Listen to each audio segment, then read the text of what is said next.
So this doctor murders hundreds of his own patients. How's that for an opening? Now, the doctor's name is Harold Shipman, and Harold's about 30 when he first becomes a GP in England back in the late 1970s. And on the surface, Harold looks like your classic, respectable family doctor. He's married, he's got 4 kids, he's polite, soft-spoken. Patients think he's this nice, caring man. But Harold Shipman has a problem. See, he's obsessed with control, and he's got this weird God complex going on where he thinks he can decide who lives and who dies. And even though he's a doctor, the guy who's supposed to keep people alive, he starts using his position to do exactly the opposite. Now, early on, Harold's working in a town called Todmorden in West Yorkshire, and he actually gets caught forging prescriptions for himself so he can get his hands on pethidine, which is a strong painkiller. Basically, he's addicted to drugs, and he ends up getting fined and going to rehab. But somehow, this doesn't totally derail his medical career. So a few years later, Harold sets himself up in Hyde, a small town near Manchester, and he opens a GP practice. And this is where things get absolutely insane, because once he's back in practice, he starts killing his patients.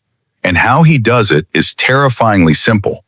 Shipman basically figures out that nobody questions a trusted family doctor. So he starts giving elderly patients lethal doses of diamorphine, that's medical-grade heroin, while pretending he's treating them for stuff like pain, heart problems, or breathing issues. And get this, he usually chooses older women who live alone. He goes over to their houses, injects them, and sits there calmly while they slip away and die. Then, and this is the truly twisted part, Harold makes it look totally legit. He either tells the family the patient died peacefully, or he outright forges their medical records to say they were sick and dying anyway. Then he signs the death certificate himself, and because he's the doctor, everybody just believes him. Now, keep in mind, most of these deaths happen at home, not in hospitals, so there's no one else around to see what's really going on. So for years, he gets away with it. And you'd think at some point, someone would notice a suspicious pattern, but Harold